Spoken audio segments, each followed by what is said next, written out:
Hello दोस्तों, नमस्कार। स्वागत है आप सभी का एग्जाम धुन में। जी हाँ, एग्जाम धुन का ऑफिशियल यूट्यूब चैनल आप सभी का हार्दिक स्वागत करता है। फर्स्ट वीडियो है। सुपर टेट और जूनियर भर्ती को हम टारगेट करते हुए प्रिपरेशन करेंगे और स्टडी रिलेटेड आपको लगातार इस चैनल पर वीडियो मिलेंगे। तो सबसे पहले आधुनिक भारत यानी कि मॉडर्न हिस्ट्री जो है उसको हम डिस्कस करेंगे। आधुनिक भारत के अंतर्गत जो सुपर फैक्ट्स बन रहे हैं उनको हम डिस्कस करेंगे। पार्ट फर्स्ट है और ये ऐसे फैक्ट्स हैं जो लगातार परीक्षाओं में पूछे जाते हैं। देखिए, कचरा पढ़ने से सफलता नहीं मिलेगी। आपको कुछ स्मार्ट तरीके से चीज़ों को गदर करना होगा और उसी के आधार पर तैयारी करनी होगी। तो चलिए दोस्तों, सिलेबस तो बहुत ज़्यादा है। हर एक चीज़ को अगर देखेंगे आप, लेकिन यहाँ पर स्टेप बाय स्टेप आप देखिए और चीज़ों को समझिए और कंठस्थ करते जाइए और नोट डाउन करते चलिए। तो चलिए दोस्तों, अब डिस्कशन करते हैं भारतीय स्वतंत्रता संग्राम। देखिए, भारतीय राष्ट्रीय आंदोलन का जो प्रथम चरण है वो 1885 से 1905 ईस्वी के मध्य माना जाता है। इस प्रकार से हम डिवाइड करके चलेंगे। तो पहली जो घटना है वो भारतीय राष्ट्रीय आंदोलन के प्रथम चरण की मुख्य घटना वो 1885 ईस्वी में भारतीय राष्ट्रीय कांग्रेस की स्थापना से हुई है।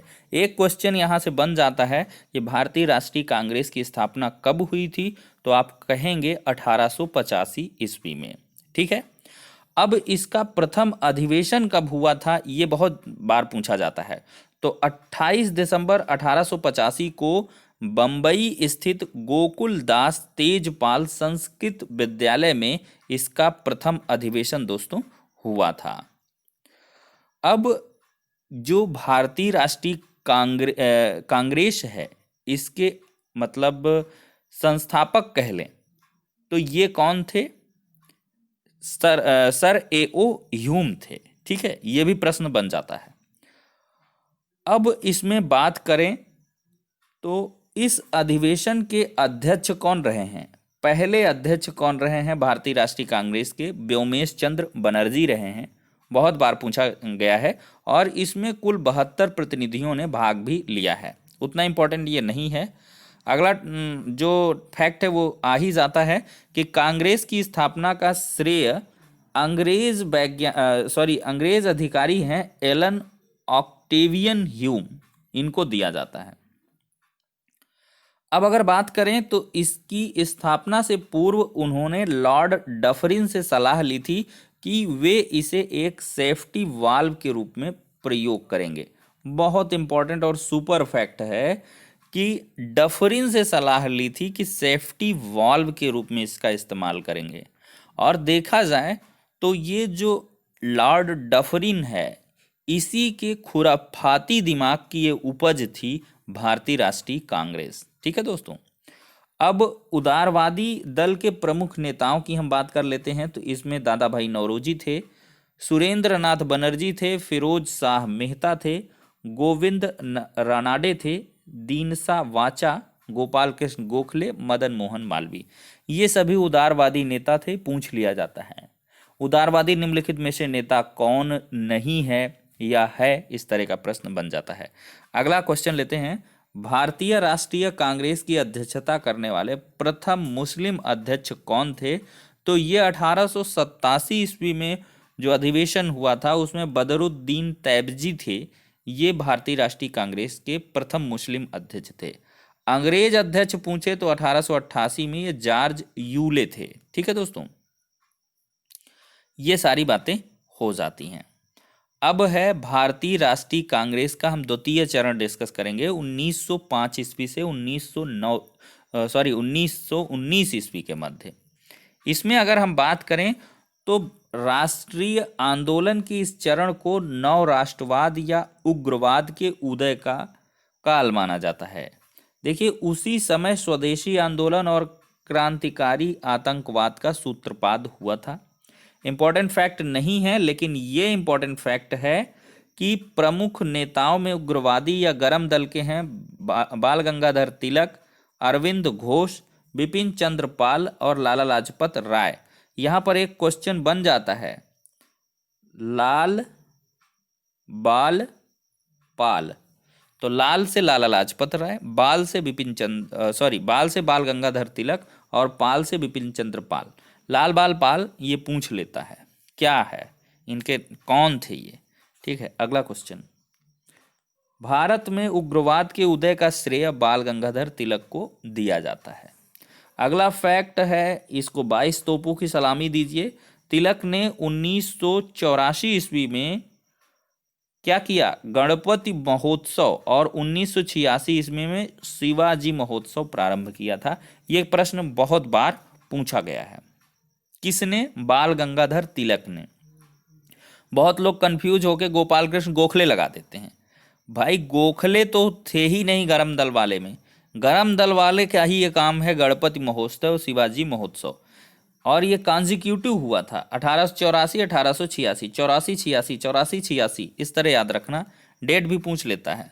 तो 84, 86 में गणपति महोत्सव 2-2 साल के डिफरेंस में हुआ था, और इसको किसने किया था, बाल गंगाधर तिलक ने इसकी शुरुआत की थी। बहुत बार ये क्वेश्चन रहा है, पैटर्न क्वेश्चन है। फिर है, राष्ट्रीय आंदोलन के द्वितीय चरण के क्रांतिकारी आतंकवाद के प्रमुख केंद्र पूछ लेता है, तो यह है बंगाल, पंजाब और महाराष्ट्र। ठीक है, अब यहीं से इसको खत्म करते हैं। अब बंगाल विभाजन पर हम लोग जुट जाते हैं। बंगाल विभाजन देखिए किसने किया था। देखिए, बंगाल में राष्ट्रीय चेतना को नष्ट करने के उद्देश्य से लॉर्ड कर्जन ने, किसने, लॉर्ड कर्जन ने 20 जुलाई 1905 ईस्वी को बंगाल विभाजन के निर्णय की घोषणा की थी। 16 अगस्त 1905 ईस्वी को बंगाल विभाजन का जो निर्णय है वो प्रभावी हो गया था। ठीक है दोस्त, इसकी 2 डेटें बहुत इंपॉर्टेंट है। 20 जुलाई 1905 को बंगाल विभाजन के निर्णय की घोषणा की गई, और 16 अगस्त 1905 को बंगाल विभाजन का निर्णय प्रभावी हो गया। किसने किया, लॉर्ड कर्जन ने किया। ठीक है, अगला पॉइंट, बंगाल विभाजन के विरोध में कांग्रेस द्वारा 7 अगस्त 1905 को कलकत्ता के टाउन हॉल में स्वदेशी आंदोलन की घोषणा के साथ बहिष्कार प्रस्ताव पारित किया गया। ये भी इंपॉर्टेंट है, याद कर लें इसे। अगला फैक्ट लेते हैं कि स्वदेशी और बहिष्कार आंदोलन को उग्रपंथी नेता बाल गंगाधर तिलक, लाला लाजपत राय, अरविंद घोष ने पूरे देश में फैलाया था। ठीक है, अब देख लें 1911 ईस्वी में दिल्ली दरबार बंगाल विभाजन रद्द हो गया। 1911 में क्या हुआ है, दिल्ली दरबार हुआ है, और इसी में बंगाल विभाजन रद्द कर दिया गया।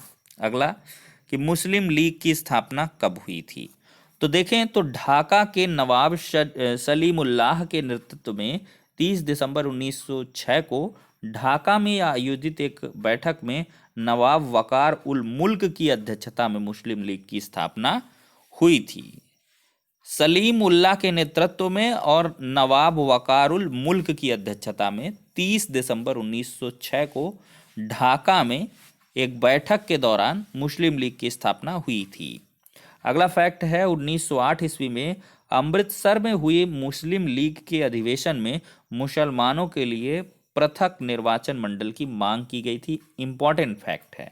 ठीक है, अगला लेते हैं, इस मांग की पूर्ति शीघ्र ही 1909 ईस्वी में भारतीय परिषद अधिनियम यानी कि मार्ले मिंटो सुधार अधिनियम द्वारा हो गई थी। ठीक है, 1909 का मार्ले मिंटो सुधार अधिनियम या भारतीय परिषद अधिनियम, इससे क्या हुआ है, मुस्लिम जो मुसलमान हैं उनको पृथक निर्वाचन मंडल की जो मांग है वो जो है इसकी पूर्ति हो गई है।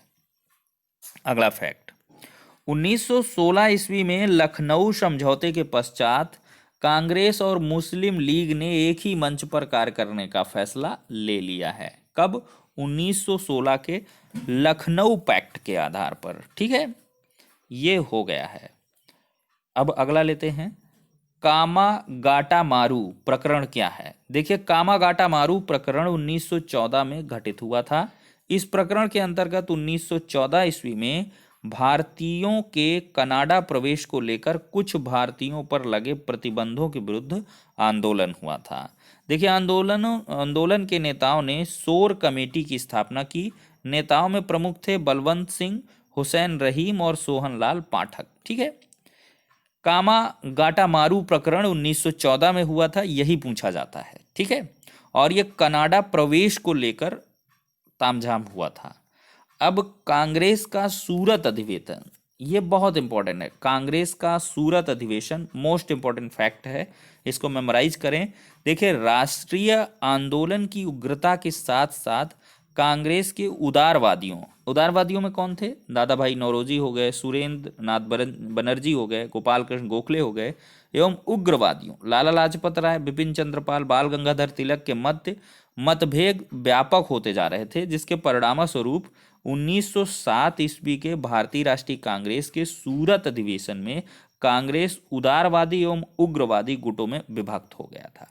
तो कांग्रेस दो पार्ट में विभक्त हो गया 1907 में, उदारवादी और मतलब उग्रपंथी, उग्रवादी, जिसको नरमपंथी गरमपंथी कह सकते हैं। तो कांग्रेस के सूरत अधिवेशन में यहाँ पे विभाजन हो गया था, ये दो फड़ में बट गए, ठीक है, नरम दल गरम दल। तो कांग्रेस का सूरत अधिवेशन 1907 में हुआ था, इसी में विभाजन हुआ है, बहुत इंपॉर्टेंट है ये।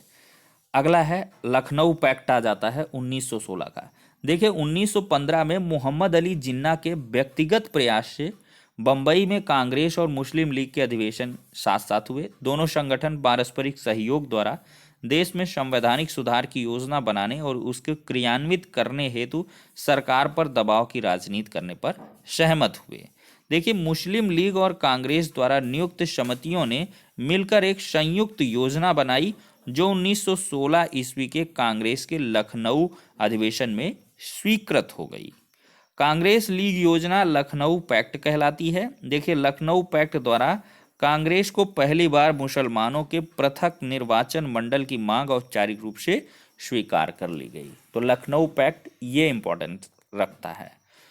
तो फिलहाल के लिए हम इस वीडियो सेशन को एंड करेंगे। एग्जाम धुन का पहला वीडियो है, इसमें अब लगातार कंटिन्यू कंटेंट आपको मिलेगा। पहले आधुनिक भारत के जो सुपर फैक्ट्स हैं उनको डिस्कस करेंगे, कुछ क्वेश्चंस की प्रैक्टिस करवाएंगे। इसके बाद आपका जो आधुनिक भारत है वो कंप्लीट हो जाएगा। सुपर टेट के जूनियर भर्ती जो पेट है, प्रिलिमिनरी एलिजिबिलिटी टेस्ट है, इन सब के वो जो वनडे पर्पज़ के एग्जाम है उन सब के लिए बहुत बढ़िया बेनिफिशियरी रहने वाला। तो चलिए दोस्तों, वीडियो को लाइक एंड शेयर कर दीजिएगा, और चैनल पर नए तो सब लोग हैं ही, तो सब्सक्राइब भी कर लीजिएगा। ठीक है, नेक्स्ट वीडियो में मिलते हैं।